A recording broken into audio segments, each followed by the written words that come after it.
I'm Mike Bowers. I'm the director of the Ohio Small Business Development Center at Columbus State Community College, and I want to welcome you to this edition of Small Business Breakthroughs.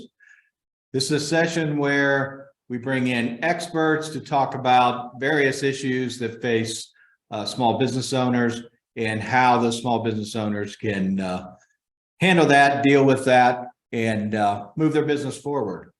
Today, we will be talking about funding, specifically debt funding, and we'll have Kevin Hammond from our SBDC team, who works with a lot of individuals, all the way from kind of getting their business organized, put together, so that they can go and get funding. And he does work with a lot of financial institutions too. So I think this will be a really good session. As always, I want to thank the Dublin Entrepreneurial Center for helping us out today. I am at the Dublin Entrepreneurial Center. I'm in the Metro Conference Room, and joining us is Chaz Futel. He is the director of the DEC. And Chaz, you want to say a few words about the DEC? Absolutely. Thank you so much, Mike, for being such a fantastic partner since back in 2009 when the Dublin Entrepreneurial Center, or the DEC, was launched. SBDC has just been a key factor in not only getting the DEC launched, but its ongoing success, and certainly your presence and others of your team's presence on a regular basis at the DEC has just been fantastic to the roughly 150 companies that we are privileged to host at the DEC. The DEC has just been a fantastic organization. The city of Dublin created it back in 2009. I had the privilege of moving in as a brand new business, and due to my relationship with the city from an economic development standpoint, and my time as director of the Columbus Chamber, I was privileged to then become the director of the DEC as well. But just for those that might be looking for some space, might be looking for some assistance with your business ongoing, the Dublin Entrepreneurial Center, as mentioned, we have about 150 spaces that you can come and be able to utilize, whether they're just hotspots where you drop in, clear to having your own cubicle or having your own offices or multiple spaces. We have some companies that have 4 or 5 plus offices with us, and some that have been with us for many, many years. But we're very excited about this partnership we've had ongoing with SBDC and Mike and his team, and excited about this topic. Hey, whenever you can talk about money, that's a good thing, and maybe how to better prep yourself for it and those kind of things. So I'm excited to listen to Kevin, as I always am, and look forward to meeting any of you that might be interested in what the DEC might be to help you today. So thank you. Great. Thanks, Chaz. Like Chaz said, I mean, this is a great facility, a great space. We work with a lot of different organizations. Like I said, I've been involved with the DEC for years, since their formation. And, you know, the nice thing about the DEC, you know, you have the space, you have the programming, you have a lot of different things, but there's also a really strong community. There's a lot of entrepreneurial activity here. And, you know, it really helps sometimes to be connected to other entrepreneurs, or have the opportunity to just step down the hall and talk to somebody who's going through similar things to you. So, so again, thanks, Chaz, and thanks to the Dublin Entrepreneurial Center for their partnership in this particular program. Today, as we talked about, we are going to be talking about kind of financing and funding, and how to do the stuff that you need to do when you're thinking about funding and putting together plans and different things of that nature. I will say, you know, I've been doing this for a long time. I worked in banking prior to coming on. I've been with the SBDC for 20 years, but I did work with banking before then. I've worked with bankers for all of that 20 years as we've gone through here.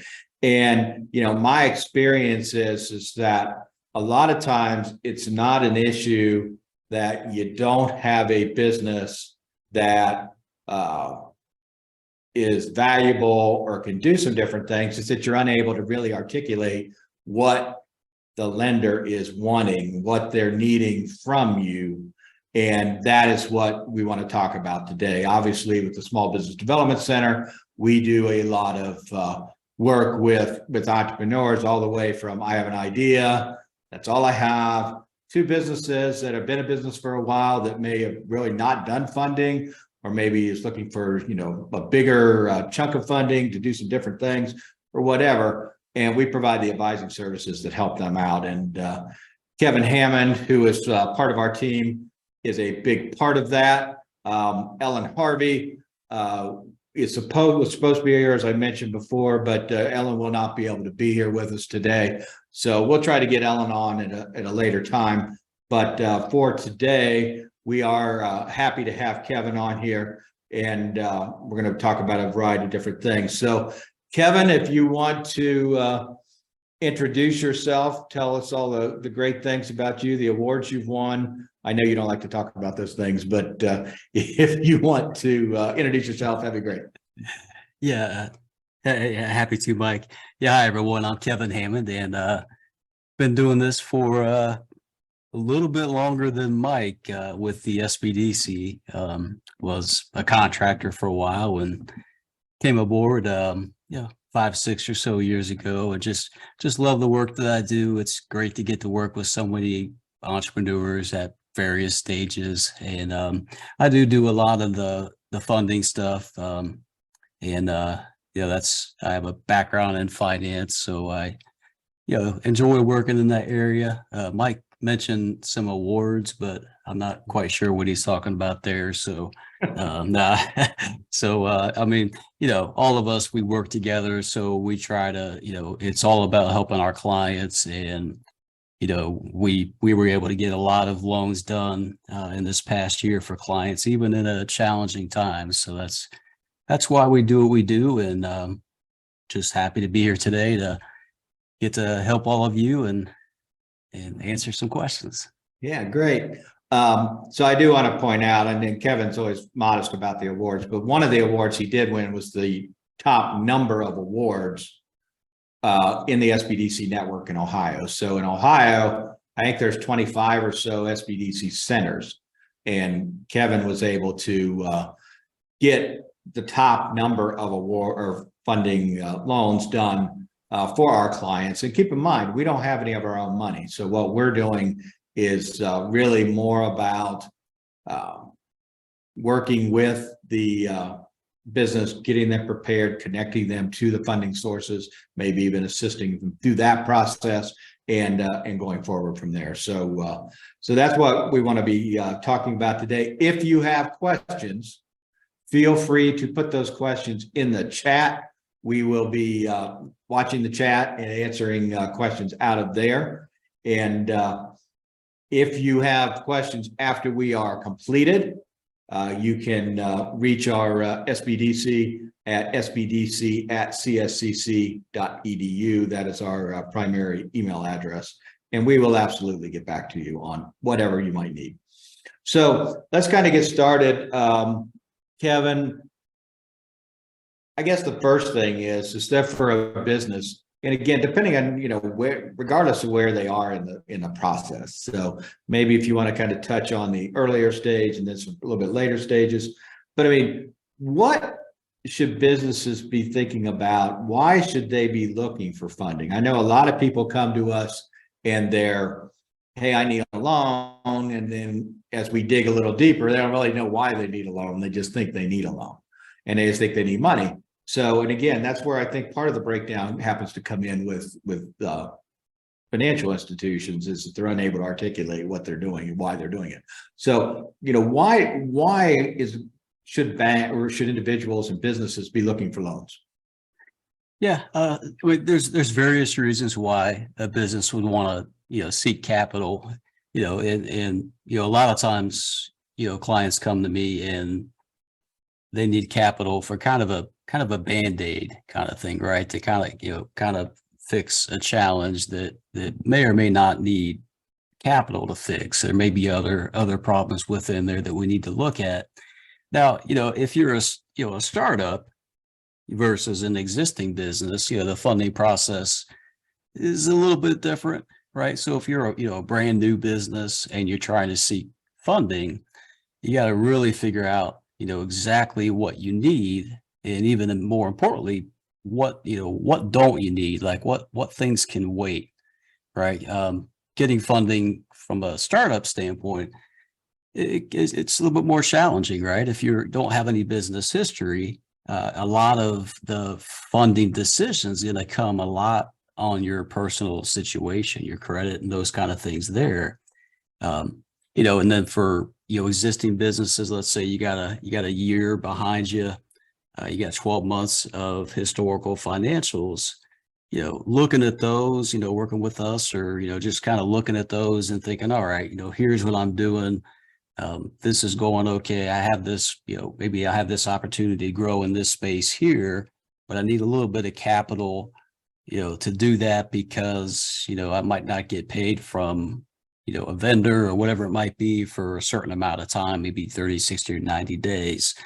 So, using funds for those kind of things there, and typically for a startup, statistically, most startups don't get business loans. Statistically, it's 10-15% max that start out to get business loans. Again, that's for the startups. Most startups are funded by, number one, the founder, just savings, whatever they might have, borrowing from their retirement funds, using credit cards, and everyone's favorite, borrowing from family and friends. So when you just got to think, if I can get started, how much will it really take? And one of the classes I do where I talk about trying to figure out, how much do you really need to get started in your business? I show a slide of various companies like HP, Under Armour, Whole Foods, GoPro, and all those. And I show exactly how much they needed to start. And when folks see that slide, they're very surprised because most of them didn't need any more than 60,000 to get started. Now, remember, every big business that's big started out just like all of you, like all of us, start small, right? And you start someplace. So, and I would argue with a lot of those companies, as I just mentioned, they started maybe pre-internet or in the early parts of the internet. Internet's made it a lot more easier to get started cheaper than in previous times. Yeah, absolutely. I think that one of the keys, so you talked about some of the things you do in BizStart, trying to get people to be, come up with what they need. And that's the same thing that I do in our base startup class. I mean, it's all about being realistic about what you need and figuring out what it is you need. So that's really a key piece of this. There is a question in the chat of an individual that's looking for equipment funding and was actually referred to us through a bank teller, which is great. I'm glad that the word's getting down to the tellers. But, she said that, she needs to get a business plan and different things of that nature. I mean, that's absolutely the kind of things that we do. And, Kevin and Ellen are primary funding people, but, any of our folks can assist you. I mean, Bruce Walters is on here. He's one of our business advisors. He can certainly help out as well as any of our teams. So, yeah, I would say, again, just to reach out to the SBDC, reach out to the email I gave you before. You can mention that, you watched the session here today, and we'll get back and connect with you and see, what we need to do. So let me talk a little bit about the kind of types of funding. So can you kind of distinguish, obviously, we kind of would know when we're talking about like equipment funding or real estate funding or something like that. But, I think a lot of people get confused when we talk about working capital funding and, lines of credit, revolving loans. I mean, this is kind of stuff that I think can get confusing for folks that don't deal with this all the time. And again, I think that's why it's important to connect with individuals that do this on a regular basis so that you go in forearmed knowing what you're doing. SBA loans and stuff like that. Can you kind of differentiate with some of that stuff? Yeah, absolutely. Yeah. So, there's lots of loan products out there. Certainly SBA, is the go-to typically, and to get any type of an SBA loan, whether it's, and I'll kind of go through the different ones, but no matter what the type of loan is from SBA, you're going to go to a bank, right? You're not going to call downtown and say, I need a loan. They're going to say, that's great to hear. You need to go to a bank, first. But as far as the different types of loans that are out there, I can talk a little bit about SBA first. So, SBA has various programs out there. 7A has been around forever, right? That's kind of their standard product. And then within the 7A, they have the micro loan that goes up to 50,000. And then the next level there is the SBA Express loan, which can go up to 500,000. I'd say most of our loans tend to be the SBA Express for the most part. And now, if you're looking for equipment and or real estate, and that would be commercial real estate, SBA doesn't do investment kind of speculative real estate. But if you got a business and you need to do an expansion, I'm working with a client right now that needs another building. He has one, he needs another one on that property because he's at capacity. So he's, we're looking at the 504 for that. The 504 is specifically for things related to real estate or for equipment. So we tend to use 504 for both those two things there. Now, sometimes though, if you only need equipment, it may make sense to look at the an equipment finance company. Sometimes folks who sell equipment and so forth, sometimes they have in-house financing that may be comparable to what you can get through an SBA loan, and typically may be a little bit faster turnaround. SBA loans are great. They take a little bit longer sometimes. And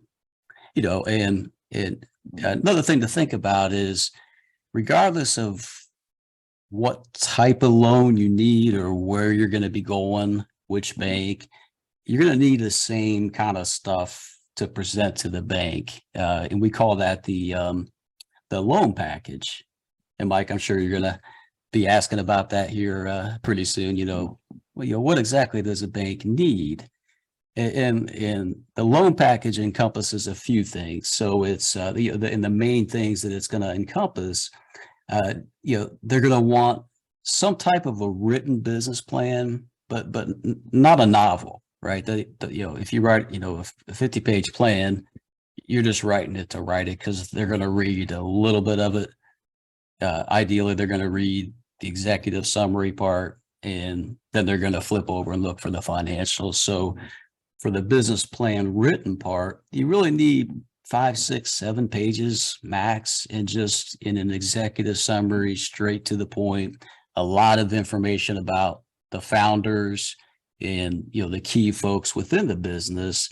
You got to be real heavy on that, because the bank ultimately is betting on you, your background, your ability, your tenacity, things you've done, your dedication to be able to pay that loan back. So, paying a lot of attention to, yourself in that plan, as well as, exactly what you're doing, who's the market, what's your price points, and so forth. The other thing that is really important in the business loan package is everyone's favorite financial document, which is the projections, the 12-month forecast. And that can be a challenge if you're a startup. It's different doing that than if you're a existing business. If you're an existing business, you have some history, your projection is going to make a lot more sense. But even if you're a brand new business, you still need to do them. They're not going to be exact. They're not going to be perfect. You can't see in the future, but the bank wants to know that you thought through all those different things, all your costs and so forth. And they want to see that you just aren't just throwing numbers in there. They want to see if you have seasonality things. They want to see that it's not just, $100 all the way across or whatever it might be. They want to see, okay, here, if you're a restaurant, there's busy seasons, whatever kind of business out there, there's some seasonality to it. So those kind of things there. And there's a few other things that are with the loan package as well that we can go into as well. Yeah, absolutely. And that's why I think it's important for people to understand all of the stuff. So, again, my experience is I've run into a lot of people that have shown up that I need an SBA loan. Well, they may not need an SBA loan. And they just are assuming that they need a loan for their small business. So let me say SBA. They don't understand how to do an SBA loan. So they will contact the SBA, which if you're contacting the SBA in Columbus, that's great because, half the staff has worked for us in the past. And Jerome Jones is one of the SBA guys down there. So, great to talk to, but again, they don't do the loans. So it's important to have an understanding of how that works. And can you talk a little bit about just working capital? I mean, what's the definition of working capital? How does that work for businesses? Because again, I think it's important for business to understand if they are looking for a loan for working capital, how that would work and what they need to think about. Yeah, sure. So working capital, that's kind of a jargon term. The banks aren't always super crazy about that term.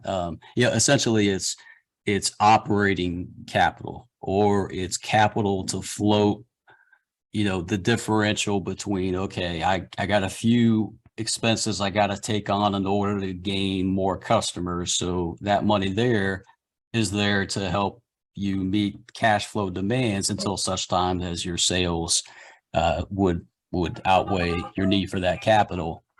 Now, to get working capital, and it really depends upon how much you need, and there's different ways you can do that. For instance, if you have receivables already, and you got a big order or something like that, there's ways to use that big order, whatever order you might have, as a working capital type of a loan.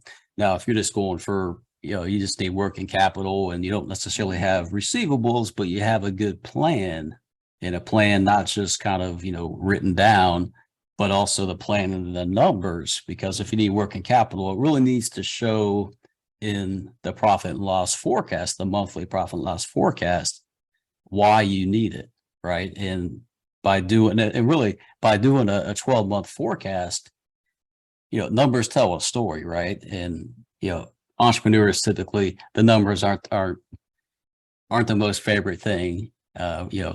Typically, the big picture, the sales and kind of things, but, as the owner of a business, you got to know your numbers, right? If you don't know your numbers, you just don't know your business. And, so there's different loan products you can look for that. If for working capital, if it's 50,000 or under, it's a little bit easier to get. But again, you need to be able to show exactly why you need it. And the projections are a great way to show that. They need to be realistic. And, you might say, I need working capital and like Mike said, we get that question a lot. I need working capital. Well, how much do you need? And it's like, well, I'd like to get this much, but I can get by with this much, so we kind of dig in deeper there and really try to figure out, okay, how'd you come up with that, and help guide you through, okay, this, looks like this is really what you need, or, maybe you need this much versus that much, and if you're taking on more debt, that's not necessarily a bad thing, but you don't want to get yourself in a hole to where you've got so much debt, then you got those payments, and then that's putting a lot more pressure on your top line of your sales to be able to, to fund those loan payments. Yeah, absolutely. So we have a question in here talking about funding for nonprofits. So I want to talk about grants in a minute, but what is your experience in loan funding for nonprofits? My wife works at a nonprofit, and they decided, it's been several years ago, that they wanted to buy a company car. And it was a little bit different process for them because, it's unlike a traditional for-profit LLC or corporation where, you have the owner. So I'm a single person LLC, I'm the owner, or I have, partners and we're the owners. Whereas a nonprofit, you're really not. There's a board, and really that's who's running the show there. So can you talk about just the debt funding piece relating to nonprofits, and then we'll touch on the other piece of this. Yeah, no problem.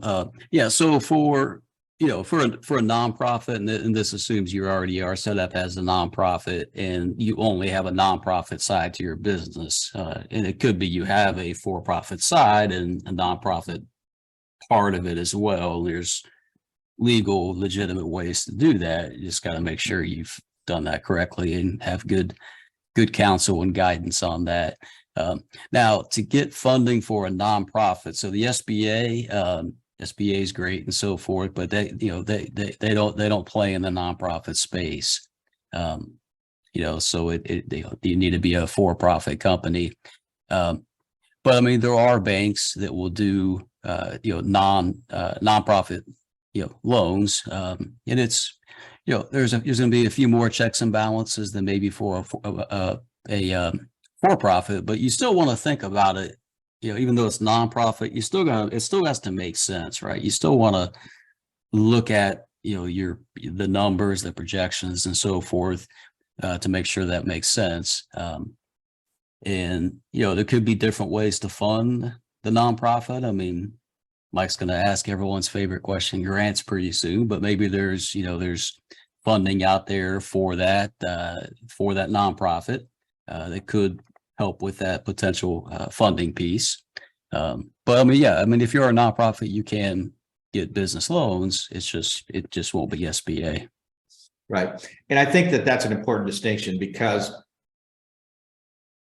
whether the SBA does the loan or not, whether they can do that type of loan or not, just because you're a small business doesn't mean you have to get an SBA loan. Right. So while that's typical, because the SBA, it's really not doing the loan, the SBA is guaranteeing a percentage of loss repayment if the loan goes bad. But and then there's some different things that you have to do, but you can get traditional loans, you can get conventional loans. There's, you can go to a bank and they may just loan you money, and, or you can go to non-traditional lenders. There's a lot of these types of things now that you can get funding through those. There are CDFIs, so, you're like Freedom Equity that does different things. I don't believe that they're SBA backed. They've received funding from some local government jurisdictions to support them. And then there's state funding. So the state of Ohio has some really strong loan programs, again, that we can assist you with. And I always encourage people, whether you come to us or not, you should, but whether you come to us or not, when you're trying to do those things, get some assistance to kind of work you down the path with that. So we talked a little bit about nonprofits there, and like I said, I am going to circle back here in a second. So I do want to talk briefly about microloans.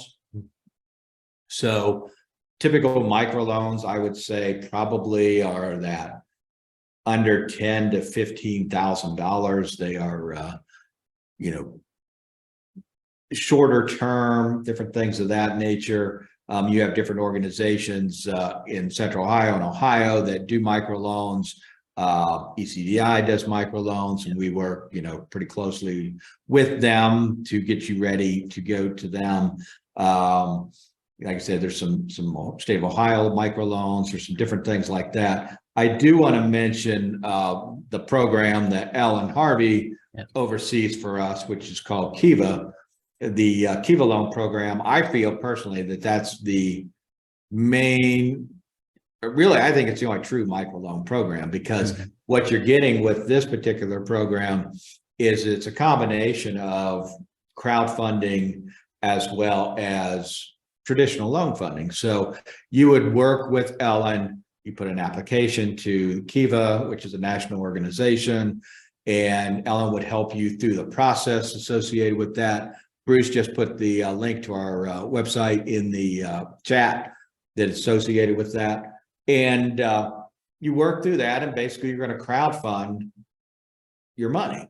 So let's say that you're looking for $10,000. Ellen would work with you, and ultimately you're going to be going to your personal network and attempting to get individuals to contribute to your opportunity.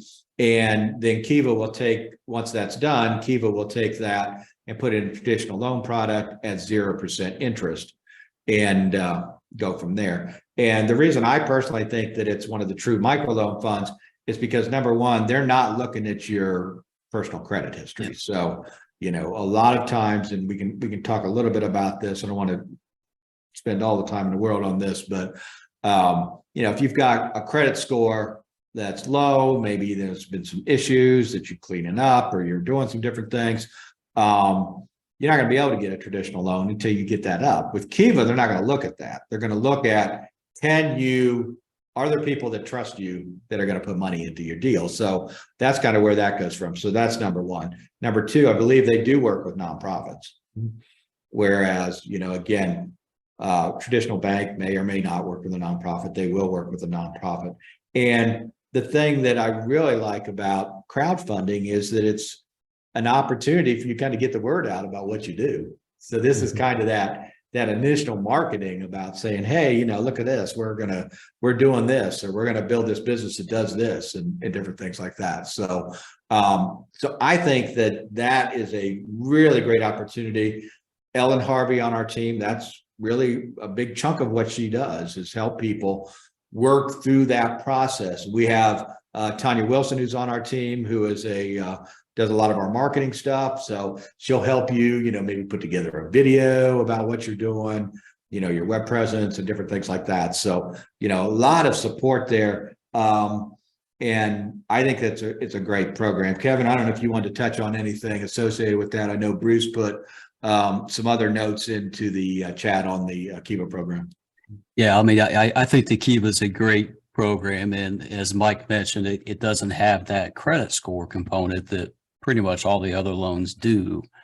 So folks who just need a small amount of money, if working capital or whatever it might be, Kiva is a great start. And if you are getting going in your business and you really thought you need, I need 50, you can always scale it down, right? And we always talk about, what's your minimum viable that you can get started with, right? You might have like the grand scheme of what you want to do, but the key is getting started with something. And if you got to scale down to get started, that's perfectly fine. And Kiva fits that model great because, again, if your credit score is, challenging right now, which, we can, give you, guide you on how to improve your credit score and so forth.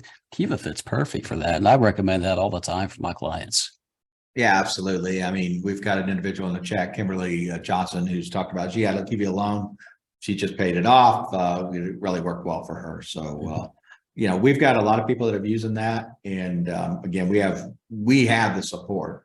We are the only place in Central Ohio you can go to get a Kiva loan and get support on the Kiva loan. So definitely, if that's something you're interested in, or if you're just not sure, contact us. We'll help you figure out what makes the most sense for you. So let's talk briefly about grants. And again, I don't want to spend forever on the grants piece, but I'm going to let Kevin, I'll let you talk about it. But I mean, my experience with grants, and I just want to set the stage, is that for a for-profit business, I would not be counting on grants to build out your business. And, prior to the pandemic, 2019 and before, it was really easy for us because people would come in and say, hey, I'm looking for grants or small business grants and to start my business, different things of that nature.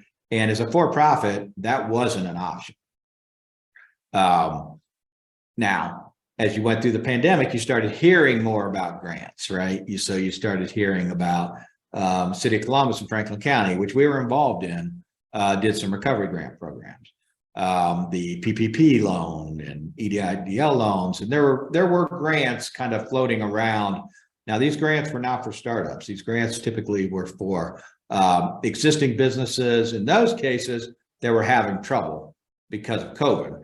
But now, we're in 2023. A lot of those grant funds are starting to, if they haven't already, dried up, and we're kind of getting back to the norm. Unfortunately, as a lot of people have heard all this grant talk, and they get into this mindset. So as a for-profit business, I would probably take that out of your quiver of funding options, because again, that's just not something that's typically there.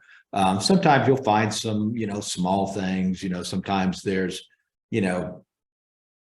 $5,000 in some sort of contest type of thing for women-owned businesses, or, some other small things for minority-owned businesses, or different things like that. But those are kind of few and far between, and they're very specific for what you're doing. So, if you're needing to buy equipment, if you need 50 grand, I don't know that I would be spending a whole lot of time with that. Now, I will say that I met an individual at the Noble Academy event that Chaz is involved in last weekend, and she works for Ohio Means Jobs, and they do grants, but those grants are match grants to help train employees. So if you've got employees and you need to bring on new people and you need training, there are funds to support that. But if you're just looking for like working capital funding and different things like that, I would not be spending a lot of time with that. As a nonprofit, there are opportunities to potentially get grants or donations, but those are typically not to build the business. Those are for providing the service. So Kevin, I kind of dug into that pretty heavy, but I didn't know if you wanted to kind of touch on that. Yeah, no, that's great. I mean, and grants has always been very near and dear to Mike's heart. So I didn't want to interrupt him with talking about the grants. So, but I forgot my question mark code. yeah, you gotta get the question marks. Yeah, and that, that's, part of our role is to help our clients make good choices. And there is a lot of things out there saying, get this grant, get that grant, and so forth. And we're great at we care about you. So our goal was to weed through what's real and what's just not real. Mike's perfectly correct. I mean, if you're a for-profit business, for the most part, there's not going to be that free money out there, other than, the training kind of things. But, to start your business, it's just not going to be there. We used to say a couple of things. One thing is, if you're a for-profit business and you're looking for a grant, we're your grant, because it's free to use us. So you get us for free. Not everyone likes when we say that, because they really want us to actually show them the money, right? Yeah. But yeah, so. Oh, yeah, absolutely. Yeah. So, Mike, the other thing I want to throw in there, and so you mentioned grants for nonprofits. So, and they are out there, but, don't think that's like the course of least resistance for you either. Okay, I'm just going to go nonprofit and get all this grant money. There's still a finite amount of grant money out there that a lot of nonprofits are competing for. So don't think it's just like there's just tons of money there waiting for you. Like, if you're going to go that route, it needs to really make sense. And we need to look ahead of time on what avenues of grant funding are seriously out there for you. Yeah, absolutely. We have a question in here about once we're done, we're going to be providing information, as we talked about today or whatever. It's like Bruce put in here. I mean, the key is just reach out to us at sbdc@cscc.edu. And again, I referenced that you saw the session on small business breakthroughs, and you really want to talk a little bit about funding and different things like that. And we can connect you with members of our team to have this conversation with you. Also, this session is being recorded. This session will be on our YouTube channel, which is, if you go to YouTube and you search Ohio SBDC, you're going to find our YouTube channel, and you're going to see all of the small business breakthroughs on there, as well as the Small Business Spotlight, which is where we bring entrepreneurs in. And there's some other really good videos on there on loan packaging, and there's some information on Kiva, different things like that. So I'd encourage you to go check that out. But this session will be up, within by early next week, probably earlier. Kevin's the one that does it, so he may want to Photoshop and make himself look sharp and different things like that. But I mean, he looks pretty sharp anyway, so I guess we go. Yeah, Um, yeah. It's So, good. yeah. That this video will be ready for the business day, or at least before the day is over. I can't guarantee what time, but it will be done. Yeah. So Kevin, there's a question in the chat, which I think is interesting. The question specifically, and I'm sorry, I got to squint because I have a light at the end of my computer and my computer's sitting away from me. So can we all, let's see where we at. Does your loan request have to equal what you can get in return in a certain amount of time? Example, does a $50,000 loan have to be repaid in a year? What's your thoughts? Yeah, no. No. So, if you're getting a business loan for the most part, the terms, well, again, it depends on the kind of loan. So, if we're back to SBA, then you're probably looking at 5 years minimum and potentially 7 to 10 year term, which, I mean, a lot of times if we think personal financial, we don't want to have it to pay it that long, right? And I get that from a personal side, but for business though, there's nothing wrong with getting it. If you can stretch it out to 10 years, that's a good thing because it's going to keep payments low in those early times as you're building, growing, and so forth. And then if you want to pay it off early, you can definitely do that. So you definitely have a runway to be able to pay that. Now, to be, so as far as what, looking at, you need to make so much money, again, back to the projections, doing those numbers. I mean, it's so important to do those numbers. I mean, your financial projections is one of your validation of either your business idea or your existing business's, new growth strategy. That's a point of validation. If you, I mean, you look at that, put it together correctly, we help you with that. The numbers tell a story that will tell you, okay, here's exactly how much I need. Here's what sales are likely to look like, being realistic, optimistic, but realistic at the same time there. So hopefully that answers your question there. And Mike, and you may want to, I think we might want to touch on, when we're, going for a business loan, the bank's looking for that loan package that we talked about. But, the other things they're going to look at from you is something in the banking world that we call the 5 C's of credit. So they're going to be looking at, the different 5 C's are first the character, which is essentially what's your credit score, right? Now, for most loans right now, again, not Kiva because there's no credit requirement, but most other loans, the magic credit score number is minimum is about 680 right now. So, you need to be right around there. Again, there can be some mitigating circumstances. It just depends. Could be a little bit lower, but you probably want to look at getting it there. The bank also wants to know that you got skin in the game, right? How much capital, the second C being capital, how much are you putting in to this deal, or how much equity do you already have in the business, which, that needs to be around 10% minimum. Sometimes there's collateral required. It just depends upon the size of loan. Also depends upon, if you have a credit score of, 780, 800, there may be less of a collateral requirement, again, depending upon what you need. And then the other 2 C's are capacity and conditions. Capacity is big. What that means essentially is there enough cash flow either in your business? And if you're a startup, part of that is looking at your projections, but it's also going to be looking at your household. How much debt does the household have? How much income does it have? What's that differential? And is there enough there to potentially cover that loan payment? And the last C is conditions. That's just essentially what's going on in the world as far as banking. What's the bank's appetite for funding? Are a lot of banks worried that they're going to fail?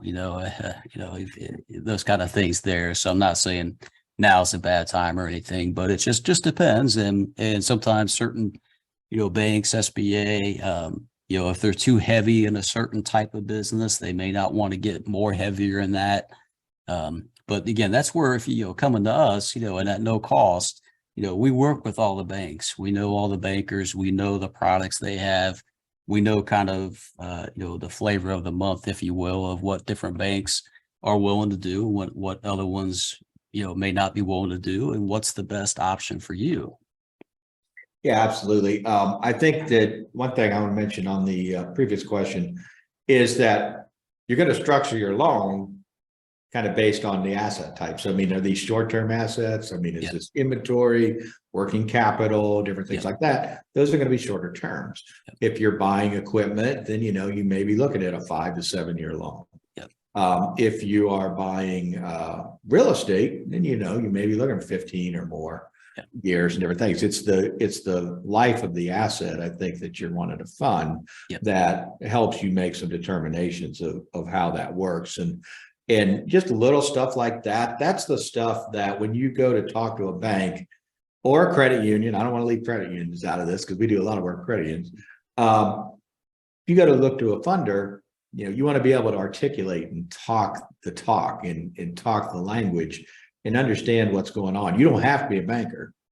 You want to be a business owner, but you need to kind of know what they're looking for, and you need to understand the vernacular, and you need to understand the language. So that's some of the stuff that we help you with as you go through. The other thing I want to mention, I think you kind of touched a little bit, but when you go to a bank, what the bank's looking for, a debt funder is looking for you to repay the loan and to repay the interest. And to be totally honest, repaying a bank loan interest, the interest is not very high. I don't know where we are right now, but we're probably somewhere 8.5. I mean, and that's higher than it was maybe a year ago, but that's pretty low compared to going to an investor who's looking at, a 50% or 80% return on their money, so, so you're actually getting really good terms going to a bank. And, but the difference is, again, the bank's not your partner. You need to be able to articulate that to that bank, how you're going to do this business, what you're going to do, how you're going to get the money back, and how you're going to pay them. That's really what they're interested in. It needs to be clear, and it needs to be documented and backed up. So as you said earlier, you don't need a 95-page business plan to roll into a bank. But you do need to have, strong projections of your financials and different things like that. And I want you to talk about kind of that process all the way from, this market research component, which we do a lot in BizStart, and we do with some other partners like we do with Chaz, teaching that part of it. But you got to be able to build these financial projections. And I think a lot of people get intimidated as we're sitting here on this session today. I don't know how to do this. Well, do you have the templates? What are you doing? Well, that's where I think we come in, because I think Kevin has some really great templates that he uses to help spread cash flow and to do these projections. I use them with the people I work with because I think they're that good. So you want to talk about that? I'd hope maybe we could show some of those. I don't think we're going to have the ability to do that today, but you have them. Yes. And they can reach out. Ellen has them. She has her own. So we all have, the ability to kind of help with that piece. But I think that's a key component, is really building these financial projections. If you want to talk about that, go ahead. Yeah, absolutely. And if it's okay here, I'll just share real quick here, what a basic projection looks like. So if everyone can see this here. So this is this would be like a month 23. Hopefully you can see this here. And it's got, tabs on the bottom and so forth, but we'll just kind of focus on this 23 here. So, looking at your sales, we want to figure out what goes into those sales. There's actually a sales tab on here where we can, really dive into, okay, what's the price per unit? how many monthly units, those kind of things there. And again, I like that. I like that first tab too, because that's kind of your source and use, right? yes, yeah. In the first tab right here, this is because the bank wants to know, okay, how much, how much do you need? Why do you need it? And this is where we're going to populate exactly how we're going to use that money. So really, having these kind of things done, the source and use, looking at what the sales are. And then we get over here to the monthly profit and loss. The sales tab will populate this. And again, if you're not an Excel person, you'll pick up on it quick. Again, we'll help you with it, and help you figure out sales. And then you also got to look at, all right, do I have any cost of goods sold? Am I selling tangible products? If so, how much if I sell a unit, how much does that cost me versus the price I have? So we have there's a few videos you can find on our website as well that talks about financial projections and so forth. But like Mike mentioned, we're here to help you. I think I did 3 or 4 projections just this week, helping. I don't do them, but like I help the client with them, which. But yeah, and again, as the business owner, numbers may not be your favorite thing.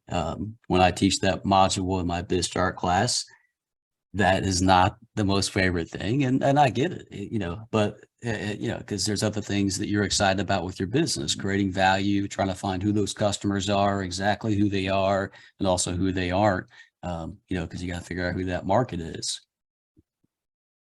Yeah, absolutely. So Bruce, one of the questions came up, is there a place they can get these templates? Bruce left his email, which is bwalters@cscc.edu. You can reach out to Bruce and he'll connect you there. And the thing I think that I like about that particular piece is because it one feeds the other. So you don't really need to be looking at a blank spreadsheet. You're looking at, okay, how much am I going to sell month one? Mm-hmm. So if you've thought about that and you've done the research and you understand how that is, then you can go in and say, okay, this is the number of units, this is the price, and here's the amount of money. This is the revenue that I would expect. And then you go to the next piece, and typically there would be a corresponding set of expenses associated with that. Plus there's going to be fixed expenses. There's going to be expenses you're going to pay every month, regardless whether you make one sale or not. And then there's going to be ones that if you make one sale, it's going to be X.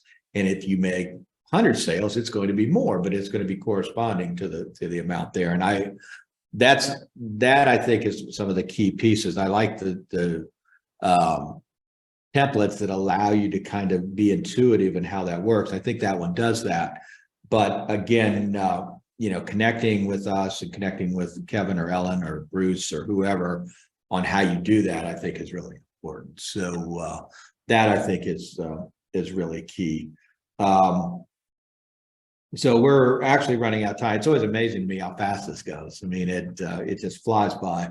But we've got some. See if I've got any questions. I know Bruce has been on top of this. Bruce, or anything in here? I'm straining my eyes to see that. There is a question here about line of credit. Do you see anything else? No, that's the one. Yeah. So there's a question here. Do you recommend opening a line of credit to help increase the credit score or business credit cards, different things like that? Absolutely. I mean, that's I mean, again, credit cards for a business versus personal, a little bit different. But if you get a business credit, so a line of credit, is typically a credit card, or it could just be an actual just line that it's mostly attached to a credit card for the business. But that would definitely help you both with the business because you have that operating capital. But it's for building credit, that's also going to help a lot too. And the longer if you get a couple of years under your belt, it's going to be easier, assuming that you're doing okay to get funding. But yeah, I highly recommend. I mean, there's, for anyone who might be struggling with credit scores, I work with clients all the time on that. And I highly recommend the Experian website. You can go on there and sign up for a free account. They're going to tease you to buy the upgrade. You don't need it. Just use the free part and you can improve your credit score just there, right? Just keep working on that and adding things like credit cards. If your credit is really challenged, you can always get a secured credit card that will help to boost your credit. Some folks have low credit because they don't have any credit. Right. So it's just doing different things there. And again, we help you with that. But, you might see a lot of the offers for folks to help you clean up your credit for this fee and so forth. I would honestly tread lightly on that. Again, there's ways you can do it yourself and there's right ways and wrong ways to do it. Yeah, I would say that, trying to increase your credit score, there's an art to that. And, if you're not familiar with exactly how that works, you could be doing things that make all the intuitive sense in the world. Yes. And all of a sudden it's killing your credit because you're closing like a long-term credit card or Yep. doing something else that, is feeding into that score. So again, if we can be of assistance to you on that, we would love to do that. I just want to check on one thing. Back in 2020, during the pandemic, Kevin did a number of videos called Progress Not Panic, just trying to help folks get through this process and things like that. You recall, Kevin? I don't recall. Is there something in there about doing projections or doing something like that? Yeah, there sure is. Yeah, there's a couple in there on that. There's a couple that just goes over business, finance, and finances. But yeah, there's definitely a few in there that covers that, and there's also a couple great ones in there that talk about market research. So I always like to have props and stuff. So if you're doing market research for your business, make sure you use the library tools. They're incredible. And there's a video on there actually where I essentially introduced the Columbus library and the business library, and she knows, I know market research well, but she knows it super well. So she goes over the tools and so forth. There's very powerful tools there that a lot of times we don't realize right in our backyard. We have one of the best libraries in the US. Yeah, absolutely. There's a great point on here. I think Kimberly puts up in the chat about Kiva. When you're talking to people, so you get your stuff approved and you're out fundraising for Kiva, note that I think the difference between a typical crowdfunding campaign and a Kiva campaign is that if I put money into your crowdfunding opportunity through Kiva, I'm going to get that money back. So when you make a payment, a portion of that comes back to me. I know I've invested in 3 or 4 people, and I get an email every month that, here's $1.75 has been put back into your account, and ultimately I'll have my money back. But I think that's an important point. So I appreciate you bringing that up. So we are going to wrap up. Like I said, it's amazing how fast this time goes, but be sure, go check out the YouTube channel for all of these types of resources. I think there's really a lot of really great stuff there. Chaz made a point in the chat relating to the deck that they've got some office opportunities and some space opportunities that are available. Give Chaz shoot Chaz an email, come in, see him, come see Susie, and they can talk to you about your needs. I mean, it's not about pushing the space. It's about, hey, we have space. Is this what makes most sense for you? So come in and check them out, and feel free to reach out to us at the SBDC. We'd love to be able to be of assistance to you. It is it's what we do. Like I said, I've been doing this 20 years. Kevin's been doing this for 20 plus years. And, we do it because we love doing it and we love helping you guys. build your businesses and do what it is that you want to do. So please do that. Chaz, again, thank you for your support through the deck. Kevin, thanks for jumping on here. I really appreciate it. And we look forward to being able to connect with a lot of the folks that were on here. And again, thanks to everybody that added to the chat, because that really made a big difference today. So thank you guys. We will be back with another issue of Small Business Breakthroughs on the 4th Thursday of April. And we're going to actually be talking about product commercialization and products and manufacturing and all of that. We have an expert that used to work for us, Jeff Schick, is going to be here. He's going to be talking about how to do that. And then we're going to have some special episodes of Small Business Breakthrough, as well as the Small Business Spotlight during Small Business Week, which is the first week of May. So keep an eye on the website, and we look forward to seeing you guys all there. And with that, we look forward to seeing you next time. And thank you for being here for Small Business Breakthroughs. Thanks.